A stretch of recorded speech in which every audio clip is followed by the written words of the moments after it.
मित्रों नमस्कार। आप हैं बसंत गुरु जी के साथ। जीवन में बहुत से ऐसे समय आते हैं कि हमको लगता है कि मेरे जीवन जीने का उद्देश्य बेकार हो गया, मेरे जीवन में कुछ उद्देश्य ही नहीं है। हाय, मैंने इतना जीवन खराब कर डाला। मैं इतना कमाया, इतना बच्चे के लिए कमाया, पत्नी के लिए कमाया, माँ के लिए कमाया, बाप के लिए कमाया, भाई के लिए कमाया, ताया के लिए कमाया, ताऊ के लिए कमाया, नौकर के लिए कमाया, चाकर के लिए कमाया। अंत में मेरा यह कमाई किसी काम करे या मेरे जीवन का सारा किया धरा बेकार। मरने से पहले आदमी को अफसोस जरूर होता है कि जीवन में उसको एक अवसर मिला तो कुछ कर ना सका। बहुत से लोग आते हैं, कहते हैं रिटायरमेंट होने के बाद हम भगवान की भजन कर लेंगे, पूजन कर लेंगे, चौथेपन आएगा तो ईश्वर का गुणगान कर लेंगे, मुक्ति का मार्ग देख लेंगे, मोक्ष का कार्य कर लेंगे। अभी तो जीवन है, खाओ पियो मौत करो और क्या करो वगैरह वगैरह। अरे मिला है मौका तो दो दो हाथ, चार चार हाथ से लूटो लूटो और लूटो। बड़े बड़े अफसर देखते हैं, बड़े बड़े कर्मचारी देखते हैं, शासकीय हो अशासकीय हो, जिसको जहां मौका मिल गया वहीं लूटने में लग जाते हैं, लूटने में, खसोटने में। एक बड़ा अफसर है, तनख्वाह इतना पर्याप्त है कि आप गिनती नहीं गिन सकते, लेकिन 10 रुपए की लालच में वो अपना सब कुछ नियत खराब कर देता है। क्यों? भ्रष्टाचार भ्रष्टाचार और भ्रष्टाचार। उसका जीवन का एक ही उद्देश्य हो गया, सुबह सुबह शाम, सुबह हुआ सो के उठा, नाश्ता किया, ऑफिस गया, लूटा खसोटा और शाम को आया, फिर घर में आ गए और बीवी बच्चे सब उसको उड़वाने लगे, मौज करने लगे, मस्ती करने लगे। पर क्या जीवन के ही उद्देश्य है मित्र? मैंने खूब पढ़ाई की। अच्छा भाई, मैंने पढ़ाई के लिए 16 साल तक पढ़ाई की, 17 साल तक पढ़ाई की। फिर क्या किया? एक नौकरी की रिश्वत किया, भ्रष्टाचार किया, पैसा कमाया, धन दौलत कमाया, मौज किया वगैरह वगैरह। अब क्या हो गया? अरे भाई खुशी खुशी जीवन, ये खुशी खुशी मर जाओ, उसमें क्या अफसोस करने की बात है? नहीं, जीवन में कुछ नहीं किया। हाय क्या कर डाला मैं। तो मित्रों, यदि आपको भी अपने जीवन जीने में शर्म आ रहा हो, आपको भी अपने जीवन को उद्देश्य निरर्थक लग रहा हो, आपने इतने दिन तक जीवन जिया और आपको लग रहा है कि बेकार हो गया, आपने इतना लूटा खसोटा और आपको लग रहा है कि निरर्थक हो गया, आपने इतने धन जुगाड़ किया, इतना धन जुगाड़ किया कि ये महिषासुर बन गया, भैंसासुर बन करके आपको और लड़ने लग गए, ये आसुरी प्रवृत्ति आ गया और बीमारी घिर गए, हाय हाय में लग गए, शुगर आ गया, ब्लड प्रेशर आ गया, हार्ट ब्लॉकेज हो गया, बिस्तर में पड़े हो, आज कोई है नहीं आपके पास में, नौकर है चाकर है, आते हैं चिल्लाते रहते हैं, कोई पानी दे दे, कोई पानी दे दे, हाय हाय इतना कमाया धमाया, मेरे ही कमाई पे मुझको कुछ लोग कुछ नहीं दे रहे हैं, बोलते हैं आपने अपने मस्ती के लिए कमाए, हमारे थोड़ी कमाए थे। ताना ताना और ताना ताना ताना ताना बना। जीवन का लक्ष्य क्या? यही था मित्र। एक समय आता है कि भी रात को अफसोस होता है कि काश मैं समय रहते समझ गया होता।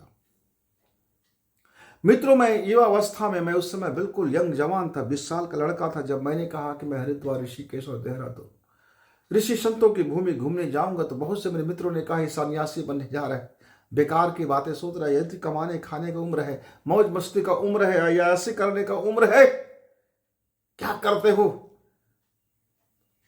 मैंने एक मित्र से कहा चलो चलते हैं, घूम करके आते हैं। तो उसके घर वाले नाराज होकर बोले कि ये अभी जवान है, इसका शादी करना है, आप इसको कहाँ ले जा रहे हो?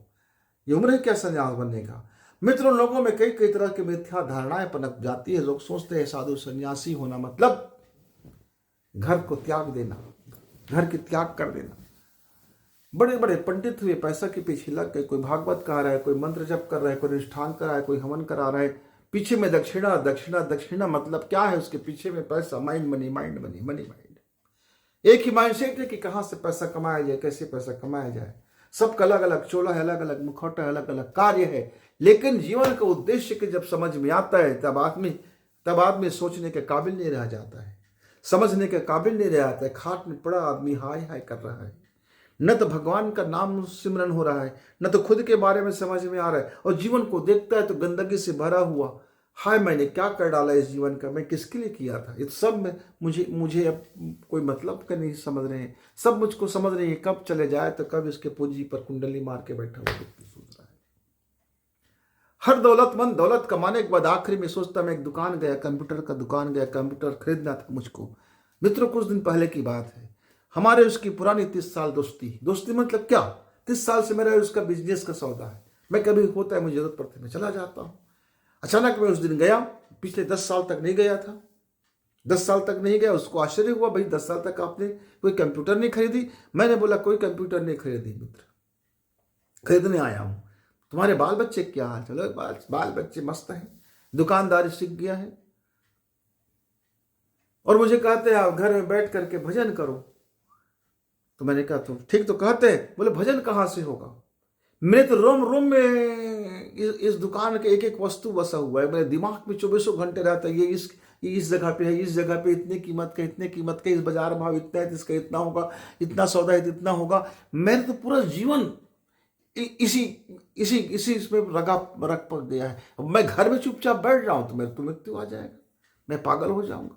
इसीलिए दुकान में कोने में पड़ा रहता हूं, सारा चीज बच्चे से पूछ के ही करता हूं, लेकिन बिना किए मन नहीं रखता। नौकर है, चाकर है, घर में सब कुछ है, लेकिन मेरा मन इसी में रमा रहता है, क्योंकि मैंने जीवन में ऋषि कार्य को किया है। एक अगरबत्ती जरूर जला लेता हूँ, परमेश्वर को याद कर लेता हूँ, कहता हूँ आपने मुझको बिजनेस में बनाया, मेरा रोम रोम बिजनेस में है, मैं क्या करूँ, मैं अब आपका नाम नहीं जप कर सकता। मैं ग्राहक को संतुष्टि देखता तो मुझे खुशी मिलता है, एक ग्राहक को सामान बेच देता तो मुझे परम संतुष्टि मिल जाता है।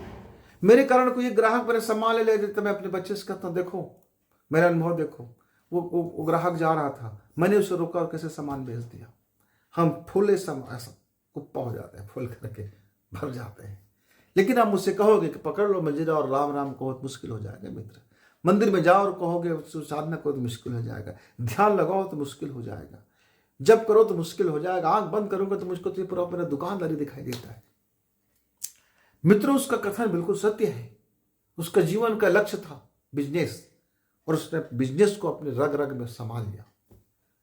तो वैसे ही आप भी अपना लक्ष्य देखो। लक्ष्य पाने का एक ही तरीका होता है कि उसमें डूब जाओ। एक किसान आदमी दिन भर किसानी में डूब जाता है, उसका लक्ष्य उसको मिल जाता है। लेकिन आप चाहते हो मुक्ति मिले और आपको ज्ञान मिले, आपको परमेश्वर का सानिध्य मिले, तो आपको फिर अध्यात्म में डूबना होगा। एक शराबी शराब पीकर शराब में डूब जाता है, वो निम्गा और निपट शराबी बन जाता है। एक गंजेड़ी गांजा पी करके डूब जाता है और गंजेड़ी कहला जाता है। एक लंफट लंफटेगिरी करके लंफट कहलाता है, एक चोर चोरी करके चोर कहलाता है। मित्रों, तो आपको उद्देश्य आपके सामने होता है, बस ये है कि आप उसको डिसाइड नहीं कर पाते कौन सी जीवन जीना है। एक साधु है वेश में, पर नियत में चोरी बसा हुआ है। वो कहता है दुनिया मुझे साधु कहे, लेकिन भीतर में चोर बसा हुआ है। यहां हो जाता है विडंबना और गडमंड हो जाता है। एक व्यापारी ये सोचता है वो व्यापार तो मैं करता हूं, लेकिन मुझको आध्यात्मिक समझे, धार्मिक समझे, तो बड़े बड़े भंडारा का आयोजन करने जाता है और पीछे लग जाता है किसी साधु संतों के। यही गड़बड़ हो जाता है। मित्रों, आप अपने जीवन के एक लक्ष्य तैयार करो, उसके पीछे जाओ। ईश्वर कहता है मैं सब में हूं, ईमानदारी से करोगे तो मैं सब में हूं।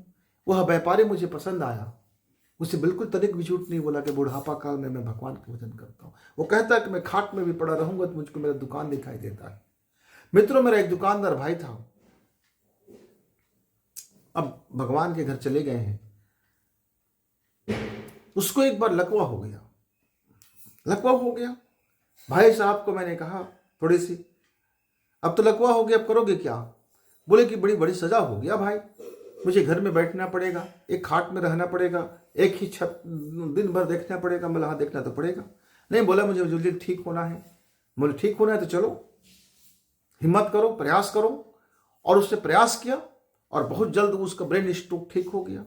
थोड़ा सा प्रॉब्लम बना रहा, जैसे ही ठीक हुआ, चलने के काबिल हुआ, वो दुकान जाके बैठने लगा। जाकर वो स्वस्थ हो गया। क्यों? क्योंकि उसका दिलो दिमाग उस व्यापार में था। वो ही बैठ करके लोगों को आना जाना और वो सब देखना पसंद करते थे। घर में उससे हो ना सकता था। एक दिन मुझसे पूछा, भाई साहब आप बड़े गजब हो यार। बोले क्या हो गया भैया? तुम यार एक कमरे में कैसे रह सकते हो? घर के अंदर कैसे रह सकते हो? कितने दिनों तक रह सकते हो? कितने साल तक रह सकते हो? अरे हमें तो बेचैनी हो जाता है। मैं बोला आपका दिलो दिमाग, आपका उद्देश्य वो व्यापार है, 4 जनता है, 4 लोग हैं, 4 तरह की बातें हैं, 4 तरह की बात सुनते हो, 4 तरह की बात बोलते हो, खाते हो, पीते हो, उठते बैठते हो, अलग तुम्हारा परिवेश है। मेरा क्या है, मैं तो एकांतवादी हूँ। मैं कहीं भी पड़ रहा तो मुझे वही शांति, वही सुकून है, वही आनंद है। खुद से मिलना, खुद से जुड़ना, खुद से बात करना, खुद के जीवन में घालमेल देखना। दुनियादारी को मैं अपने ही इस इर्द गिर्द देख लेता हूँ। मुझे वो भीड़ पसंद नहीं है, मुझे वो दुकान पसंद नहीं है, मुझे लोगों के बीच में व्यापार करना पसंद नहीं है। मैं वह काम नहीं कर सकता, मैं खेती का काम नहीं कर सकता, मैं कोई पब्लिक सेक्टर के काम नहीं कर सकता, मैं कोई नौकरी नहीं कर सकता, मैं कोई चाकरी नहीं कर सकता। मेरे स्वभाव में विपरीत है। यदि मैं करूंगा तो मुझे बड़ा पटा लगेगा, बेचैनी हो जाएगा। तो मित्रों, आप अपना व्यक्तिगत स्वभाव क्या है, निज का स्वभाव क्या है, आपका डीएनए का स्वभाव क्या है, आपके अंदर के है क्या चीजें, कौन सी प्यास है, उस प्यास को एक बार समझ जाओ तो फिर आपका लक्ष्य मिल गया। लेकिन आपका प्यास पानी है और आप शराब पीने लग जाओगे तो प्यास कभी ना बुझेगा। पर आपका प्यास शराब है और आप पानी पीते रहोगे तो फिर आपका प्यास कभी ना बुझेगा। अच्छा है बुरा है बात की बात है, लेकिन पहले अपनी प्यास देखो, तुम्हारे भीतर में क्या प्यास है, क्या भूख है। ज्ञान की भूख है, ज्ञान की प्यास है, कि धन समृद्धि कमाने की भूख है, धन समृद्धि पाने की प्यास है, कि सम्मान पाने की प्यास है, सम्मान देने का प्यास है। क्या है आखिर भीतर में, वो क्या चीज है जिसके लिए तुम भटक रहे हो? तुम्हारी मृग तृष्णा कहाँ दौड़ रहा है, तुम्हारा कस्तूरी कहाँ ढूंढ रहे हो तुम मित्र? बस इसको समझ लो एक बार। बिल्कुल सिंपल सी ट्रिक है कि तुमने अपना प्यास समझा, वो पियोगे वो तृप्ति होगा।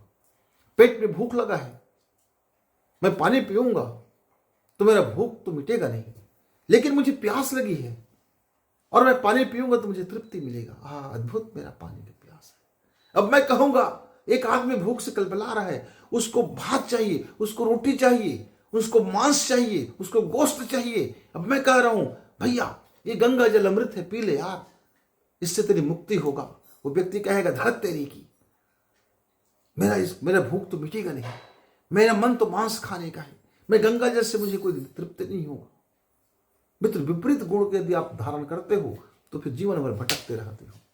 लेकिन मुझे प्यास है यदि, और मेरी श्रद्धा है, मेरी आस्था है, मेरी निष्ठा है, मुझे विश्वास है कि ये मेरी प्यास जो है, मैं गंगा जल का प्यासा हूं और मैं जल पीऊंगा और मेरा प्यास तृप्त हो जाएगा और मेरा रोम रोम में वो ऊर्जा जागृति होगा और मैं शक्तिशाली बन जाऊंगा। तो मैं शक्तिशाली बन ही जाऊंगा क्योंकि मेरी प्यास है गंगा जल।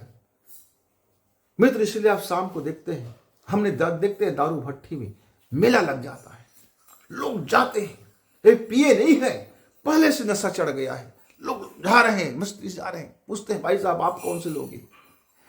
कई बार उस रास्ते से मुझे गुजरना होता है, शाम को जाता हूं तो डर लगता है, कोई ना कोई खड़ा करके पूछ लेता है, भैया चलो दोनों तो कुछ मिला के पी लेते हैं। कोई कहता है आपको कौन सा चीज पसंद है, कोई कहता है मैं रखा हूं, चलो ना पी लेते हैं। मतलब उसको हर आदमी पिया कर देखता है क्योंकि उसके आंख में नशा है, उसको प्यास है।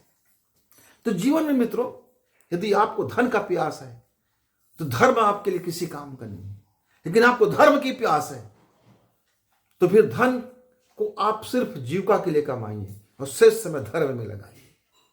आपको अध्यात्म की प्यास है तो धन और धर्म को आप सिर्फ प्रासंगिक रखिए और फिर अध्यात्म में डूब जाइए। तो बस आप अपना प्यास देखो, लक्ष्य आपको मिल जाएगा।